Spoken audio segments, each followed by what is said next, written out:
ओम नमः शिवाय। नमस्कार दोस्तों, अविश्वसनीय एवं सटीक भविष्यवाणी की इस श्रृंखला में मैं पूनम पांडे आप सभी का स्वागत करती हूँ। दोस्तों, मेरा काम है आप लोगों को सरल तरीके से कुंडली विश्लेषण करना सिखाना। तो इसी कड़ी को आगे बढ़ाते हुए आज मैं फिर आपके सामने एक नई कुंडली लेकर हाजिर हुई हूँ।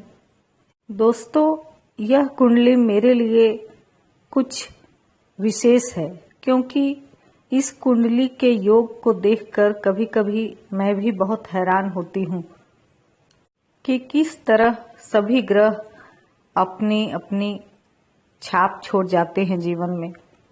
आपके स्क्रीन पर एक कुंडली दिखाई दे रही है। यह कुंडली एक 53 वर्षीय महिला की है। इनकी 2 शादियां हो चुकी हैं और दोनों असफल है। वर्तमान में यह अकेली अपनी बहनों के साथ रहती हैं। तो चलिए बात करते हैं इसी कुंडली के बारे में कि किस तरह के योग हैं जो हैरान करने वाले हैं। कर्क लग्न की यह कुंडली है और लग्न में उच्च का गुरु विराजमान है।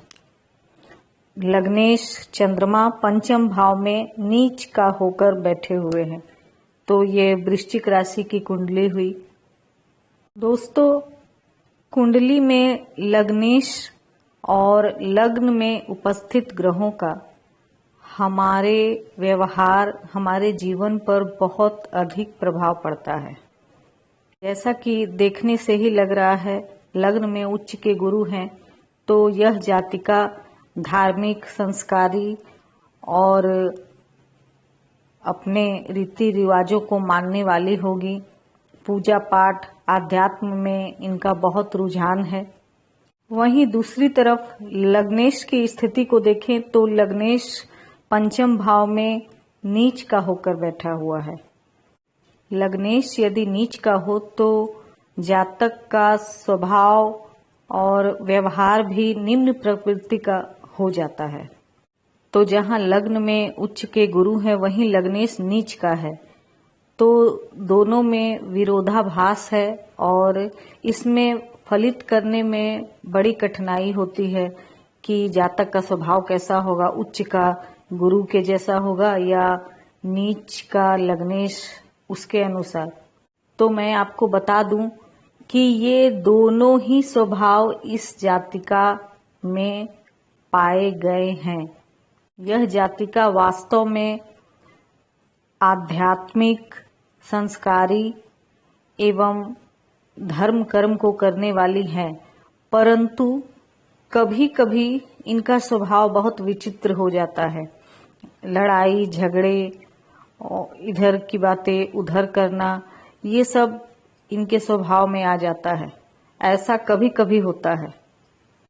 इन 2 ग्रह गुरु और चंद्रमा की वजह से इनका स्वभाव दोहरी प्रवृत्ति का हो गया है, कभी अच्छा और कभी बुरा। अब बात करते हैं इनके वैवाहिक जीवन की।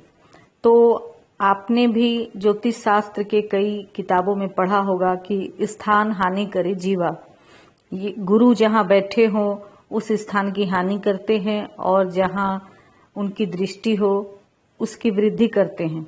परंतु यहाँ ये बात लागू नहीं होती क्योंकि गुरु उच्च के हैं। गुरु उच्च के हैं इसलिए उन्होंने स्थान की हानि नहीं की। इनका शारीरिक स्वास्थ्य उत्तम है और पिछले 50 वर्षों में शायद ही कभी इन्हें किसी दवा की जरूरत पड़ी होगी। लेकिन गुरु जहां दृष्टि रख रहे हैं इनके सप्तम भाव में, उसकी वृद्धि अवश्य हुई।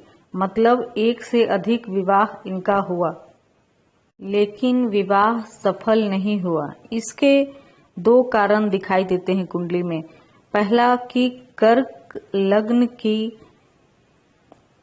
जातक या जातिका को वैवाहिक सुख कम ही प्राप्त होता है।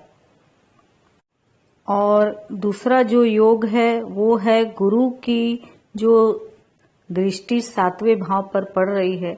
तो कुंडली में गुरु 6ठे भाव का स्वामी है जो वाद विवाद कोर्ट कचहरी का भाव होता है। तो इनकी दोनों शादियां वाद विवाद कोर्ट कचहरी तक पहुंचने के बाद ही समाप्त हुई है।